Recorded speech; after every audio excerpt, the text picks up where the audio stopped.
కల్తీ మద్యానికి సంబంధించి జోగి రమేష్ మీద, జోగి రమేష్ సోదరుడి మీద ఏదైతే సిట్టు రెండవ ఛార్జ్ షీటు దాఖలు చేసిందో అందులో వచ్చినటువంటి సంచలనాత్మక విషయాలు ఇప్పుడు జోగి రమేష్ మెడకు బలంగా ఉచ్చును బిగిస్తున్నాయి. గతంలో జోగి రమేష్ చెప్పిన మాట ఏంటంటే, ఈ అద్దేపల్లి జనార్దన్ అనే వ్యక్తి ఎవరో నాకు తెలియదు, ఆ వ్యక్తితో నాకు పరిచయం లేదు, కేవలం మా బజారులో నివసించే ఒక వ్యక్తి మాత్రమే అని గతంలో జోగి రమేష్ చెప్పాడు. సరే, ఆ తర్వాత జోగి రమేష్కి అద్దేపల్లి జనార్దన్కి మధ్య జరిగినటువంటి వాట్సాప్ చాట్ కొంత బయటకు వచ్చింది. ఆ తర్వాత వాళ్ళిద్దరూ కలిసి పాల్గొన్నటువంటి కార్యక్రమాలకు సంబంధించినటువంటి కొన్ని ఫోటోలు కూడా బయటకు వచ్చాయి. సరే, అదంతా కూడా యాదృచ్ఛికంగా ఎక్కడో జరిగిందని చెప్పి అనుకోవచ్చు. అందుకనే వైసీపీ బలంగా మీ దగ్గర ఉన్న ఆధారం ఏంటి, ఎందుకు జోగి రమేష్ని ఇబ్బంది పెడుతున్నారు అని చెప్పి రకరకాలుగా ప్రశ్నిస్తుంది. స్వయంగా జగన్మోహన్ రెడ్డి ప్రెస్ మీట్ పెట్టి జోగి రమేష్ని అక్రమంగా ఇరికిచ్చారన్నారు. వాస్తవానికి ఎవరు దవ్వారు ఈ గొయ్య? ఈ అద్దేపల్లి జనార్దన్ అనే వ్యక్తితో కల్తీ మద్యం డ్రామాలు ఆడించిన వ్యక్తి ఎవరు? జోగి రమేష్. స్వయంగా అద్దేపల్లి జనార్దనే చెప్పాడు, కూటమి ప్రభుత్వం మీద బురద జల్లాలి, నువ్వు ములకల చెరువు, ఇబ్రహీంపట్నం రెండు చోట్ల కూడా కల్తీ మద్యానికి ఏర్పాట్లు చేసి నువ్వు విదేశాలకు పారిపో, ఆ తరువాత కథ మొత్తం నేను నడిపిస్తానని చెప్పిన వ్యక్తి ఎవరు? జోగి రమేష్. అంటే చంద్రబాబు మీద బురద వేయాలని చెప్పి గొయ్యి తవ్వాడు. బాగానే ఉంది. బట్ ఈ గోతులో ఎవరు పడ్డారు? జోగి రమేష్ పడ్డాడు. ఎలా పడ్డాడు అంటే, నాకు సంబంధం లేదని చెప్పాడు కదా. ఇప్పుడు కల్తీ మద్యం సంగతి పక్కన పెట్టి 2022 నుంచి జరిగినటువంటి కల్తీ మద్యానికి సంబంధించిన తీగ మొత్తం కూడా లాగుతున్నారు. అంటే వైసీపీ హయాంలోనే కల్తీ మద్యానికి బీజం పడింది. అద్దేపల్లి జనార్దన్ ఇంకో మాట కూడా చెప్పాడు, నేను వైసీపీ హయాంలో కల్తీ మద్యం చేసిన మాట వాస్తవం, కూటమి ప్రభుత్వం వచ్చిన తర్వాత చెయ్యాలి అనుకున్నాం కానీ పరిస్థితులు సహకరించలేదు, అధికారులు ప్రభుత్వం కూడా స్ట్రిక్ట్గా మారారు. సరే, ఎందుకు వచ్చిన తలనొప్పి, మొదటికే మోసం వద్దని చెప్పి మేము కల్తీ మద్యం ఆపేశా, కూటమి ప్రభుత్వం వచ్చిన తర్వాత నేను చేసి అమ్మలా. ఆ తర్వాత ఒకరోజు జోగి రమేష్ పిలిచి, ఇలా నువ్వు కల్తీ మద్యానికి ఏర్పాట్లు చెయ్యి, అది టీడీపీ నేతల మీద నెట్టి చంద్రబాబు మీద బురద జల్లాలని చెప్పి నాకు టాస్క్ ఇచ్చాడు, 3 కోట్ల రూపాయలు డబ్బులు ఇస్తానన్నాడు, నీకు సంబంధం లేదు, నిన్ను ఇందులో నీ ఇన్వాల్వ్మెంట్ రాకుండా నేను చూసుకుంటానన్నాడు. స్వయంగా ఇవన్నీ జనార్దనే చెప్పాడు. కానీ జోగి రమేష్ ఏమంటాడు, ఆ వ్యక్తి ఎవరో తెలియదు అంటాడు. కానీ సిట్టు నిన్న వేసినటువంటి రెండవ ఛార్జ్ షీట్లో కొన్ని సంచలన విషయాలు బయటకు వచ్చాయి. అద్దేపల్లి జనార్దన్ ఖాతా నుంచి జోగి రమేష్కు 1,20,00,000 రూపాయలు అకౌంట్కి ట్రాన్స్ఫర్లు అయ్యాయి. వివిధ సందర్భాలలో 45 లక్షల రూపాయలు ఫిజికల్గా హ్యాండ్తో తీసుకెళ్లి జోగి రమేష్ సోదరుడికి అద్దేపల్లి జనార్దన్ ఇచ్చినట్టుగా కూడా ఆధారాలు దొరికాయి. దానితో పాటు ఫోన్ కాల్స్, ఇదే జోగి రమేష్కి జనార్దన్కి మధ్య దాదాపుగా 2 సంవత్సరాలలో 7,000 ఫోన్ కాల్స్ నడిచినట్టుగా ఒక ఛార్జ్ షీట్లో చెప్పినట్టుగా ఒక కథనం కూడా వచ్చింది. అంటే యావరేజ్న 24 నెలలకి 7,000 కాల్స్ అంటే యావరేజ్న రోజుకి 10 కాల్స్కి వీళ్ళిద్దరి మధ్య జరిగాయి. మరి ఏ బంధం లేకపోతే 7,000 కాల్స్ అద్దేపల్లి జనార్దన్తో జోగి రమేష్కి ఏంటి సంబంధం? అద్దేపల్లి జనార్దన్తో జోగి రమేష్కి ఏంటి ఆ బంధం? 7,000 కాల్స్ ఎందుకు మాట్లాడాడు? ఆ కాల్ డేటా మొత్తాన్ని కూడా కోర్టు ముందు ఉంచింది సిట్టు. సో ఇప్పుడు వీళ్ళ పరిస్థితి కక్కలేక మింగలేక అని ఉంది. ఎందుకని, అసలు ఆ వ్యక్తి ఎవరో నాకు తెలియదు అని చెప్పాడు కదా జోగి రమేష్. మరి ఇప్పుడు 7,000 కాల్స్ ఎలా మాట్లాడాడు? దానికి కాల్ రికార్డ్స్ ఆధారాలు ఉన్నాయి. అలాగే అకౌంట్కి డబ్బులు ఎందుకు ట్రాన్స్ఫర్ అయ్యాయి?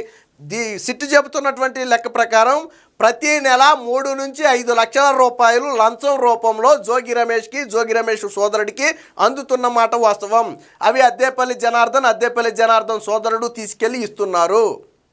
సో ఇది ఫ్యాక్ట్. సో దీనికి సంబంధించినటువంటి వార్త కూడా ఒకటి వచ్చింది, ఒకసారి చూద్దాం. అద్దేపల్లి నుంచి జోగికి నెలకు 5 లక్షల ముడుపులు, 2021-23 మధ్య సుమారు 1 కోటి రూపాయలు జమ.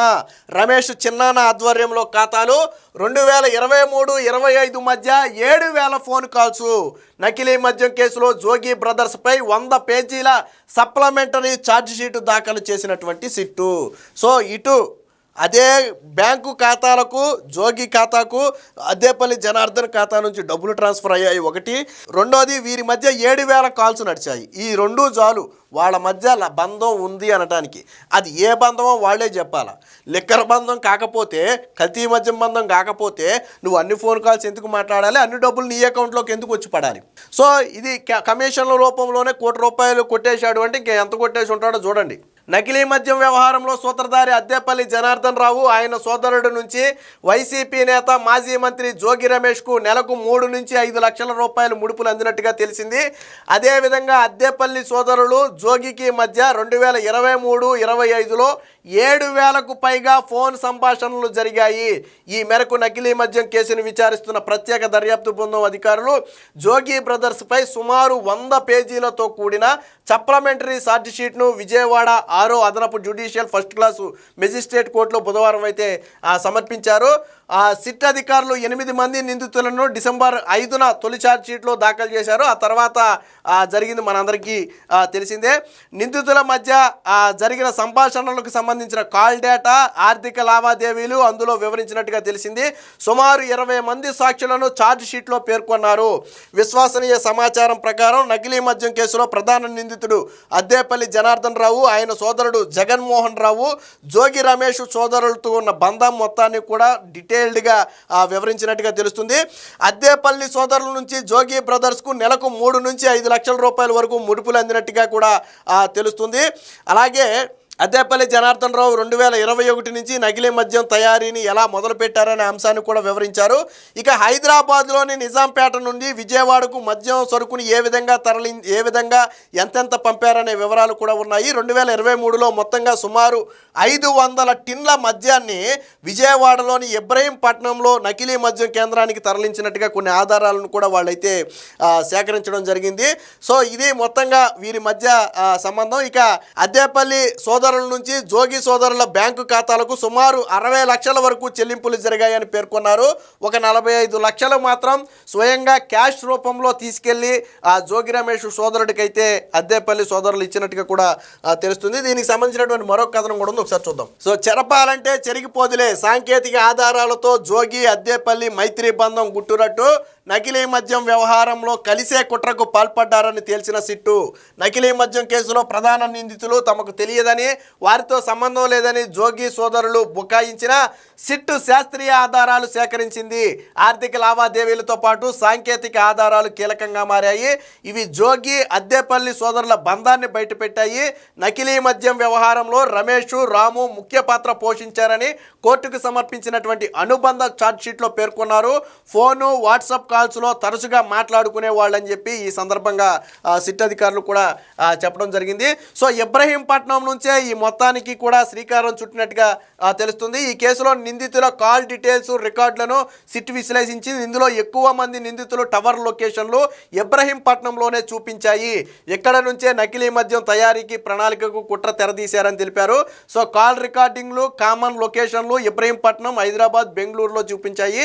సో ఈ కేసులో A1 నుంచి ఎవరైతే కొంతమంది నిందితులు ఉన్నారో వివిధ సందర్భాల్లో ఈ నిందితులందరూ కూడా ఒకే సెల్ టవర్ లొకేషన్ నుంచి మాట్లాడుకున్నారు. మీకు గతంలో వివేకానంద రెడ్డి హత్య సమయంలో కూడా గూగుల్ టేక్అవుట్ అనే ఒక విధానం ద్వారా అప్పుడు హత్య జరిగినప్పుడు నిందితులు ఎక్కడ ఉన్నారు అంటే అవినాష్ రెడ్డి ఇంట్లో ఉన్నారు. సో వీళ్ళంతా హత్య జరిగిన సమయంలో అవినాష్ రెడ్డి ఇంట్లోనే ఉన్నట్టుగా గూగుల్ టేక్అవుట్ అనే ఒక ఆధారంతో వాళ్ళు సాక్ష్యాలను అయితే బయట పెట్టారు. సో ఇప్పుడు కూడా అదేవిధంగా సెల్ టవర్ లొకేషన్లను అయితే వీళ్ళు సేకరించారు. 2025 ఏప్రిల్ 7న జనార్దన్ రావు అంటే A1గా ఉన్నటువంటి జగన్మోహన్ రావు A2, అలాగే రవి A4, జోగి రమేష్ A18, జోగి రాము A19 ఇబ్రహీంపట్నంలోనే ఉన్నారు. 2025 మే 5న ఇబ్రహీంపట్నంలోని పవిత్ర సంగమం టవర్ లొకేషన్ పరిధిలో A1, A2, A4, A18, A19 ఉన్నారు. అలాగే 2025 జూన్ 6న అంటే దీనికి పథకం పన్నినప్పుడు ఆల్రెడీ కూటమి ప్రభుత్వం వచ్చిన తర్వాతే కదా ఈ నకిలీ మద్యానికి స్కెచ్ చేసింది వాళ్ళు. సో 2025 జూన్ 6, జూలై 17, జూలై 27 తేదీల్లో వీరంతా ఇబ్రహీంపట్నం లొకేషన్లోనే ఉన్నారు. అలాగే 2025 సెప్టెంబర్ 23న A1, A18, A19 ఇబ్రహీంపట్నంలోని ఫెర్రీ, ఏఎన్ఆర్ బార్ టవర్ల లొకేషన్లో ఉన్నారు. ఏఎన్ఆర్ బార్ అనేది మన జనార్దన్ రావుకి చెందినటువంటి బార్ అది. అలాగే 16 ఇన్కమింగ్, అవుట్ గోయింగ్ కాల్స్, దానికి సంబంధించిన వివరాలు. అలాగే 45 లక్షల అందజేత. అద్దేపల్లి జనార్దన్ రావు, అద్దేపల్లి జగన్మోహన్ రావు అంటే అద్దేపల్లి సోదరులు ఇద్దరు కూడా కూడా జోగి రమేష్ అతని సోదరుడు జోగిరాము మధ్య పెద్ద ఎత్తున లావాదేవీలు జరిగాయి. జోగి రమేష్ ఆదేశాల మేరకే రాము నగదు తీసుకున్నట్లుగా దర్యాప్తులో వెల్లడైంది. విడతల వారీగా 45 లక్షల రూపాయలను జోగి సోదరుడు తీసుకున్నట్టుగా తెలిపారు. యూపీఐ లావాదేవీలకు సంబంధించినటువంటి వివరాలను కూడా అధికారులు అయితే బయటపెట్టారు. ఇక చెల్లింపుల రూటింగ్లో రవి కీలక పాత్ర. ప్రధానమంత్రి అద్దేపల్లి జనార్దన్ రావు A1, జగన్మోహన్ రావు A2కు తర్వాత మిగిలిన నిందితుల మధ్య A4గా ఉన్నటువంటి రవి మధ్యవర్తిగా వ్యవహరించారు. ఇద్దరు తరపున చెల్లింపులను పర్యవేక్షించారు.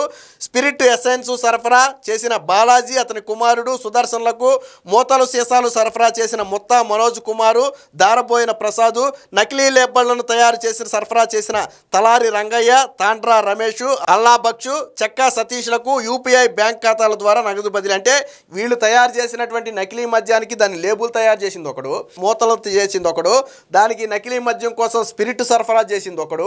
సో వీళ్ళందరికీ కూడా చెల్లింపులన్నీ కూడా యూపీఐ ఖాతా నుంచి చెప్పారు. ఇవన్నిటికీ మధ్యవర్తిగా వ్యవహరించినటువంటి వ్యక్తి A4గా ఉన్నటువంటి రవి. సో అంటే మొత్తంగా ఇక్కడ ఇక ఎవరి ఖాతాలో ఎంత డబ్బులు ఎప్పుడు డ్రా చేశారు, తర్వాత అవి ఎక్కడ జమ అయ్యాయి అనే వివరాలను కూడా పోలీసులు అయితే క్లియర్ కట్గా అయితే ఇవ్వడం జరిగింది. మొత్తంగా కొన్ని సైంటిఫిక్ ఆధారాలు అంటే శాస్త్రీయ ఆధారాలతో జోగి రమేష్ ఆటను పోలీసులు కట్టిస్తున్నారు. ఎందుకు ఈ రోజుకి జోగి రమేష్ ఇంకా బెయిల్ మీద బయటకు రాలేకపోయాడు అంటే జోగి రమేష్ మెడకు బలంగా ఉచ్చు బిగుచుకుంది. అన్ని శాస్త్రీయ ఆధారాలతో పోలీసులు అయితే బలంగా ఉచ్చు బిగించారు. నేను మొదట్లో మీకు మాట చెప్పా, జోగి రమేష్ తవ్విన గోతులో జోగి రమేషే పడ్డాడని ఎందుకు చెప్పాను అంటే చంద్రబాబు మీద బురద జల్లాలనే కుబుద్ధితో గొయ్యి తవ్వితే ఆ గోతులో ఎవరు పడ్డారు? ఇప్పుడు ఎవరు తవ్వుకున్న గోతులో వాళ్ళే పడతారని పాతకాలపు సామెత ఒకటి ఉంది. ఆ ఎదుటి వ్యక్తి తప్పు చేయకపోయినా ఆ వ్యక్తిని ముంచాలని చూస్తే మనమే మునిగిపోతాం. ఇక్కడ ఎదుటి వ్యక్తి చంద్రబాబు గారి కోసం తవ్వినటువంటి గోతులో జోగి రమేష్ పడ్డాడు. ఇప్పుడు తేరుకోలేడు ఇక ఆ గోతిని పూర్తి చేయటమే మనం. పైన సిట్ అధికారులు ఆల్మోస్ట్ పూర్తి చేసినంత పని చేశారు. తర్వాత కోర్టు తీర్పు ఒకటే మిగిలింది అనుకోండి. సో అన్ని సైంటిఫిక్ ఆధారాలతో జోగి మెడకైతే ఉచ్చు బిగించారు. ఏదేమైనా మొత్తంగా నకిలీ మద్యం కేసులో జగన్మోహన్ రెడ్డికి అత్యంత దగ్గరైనటువంటి నాయకుడిగా పేరొందినటువంటి జోగి రమేష్, మాజీ మంత్రి, గతంలో చంద్రబాబు ఇంటి మీద దాడి చేసినటువంటి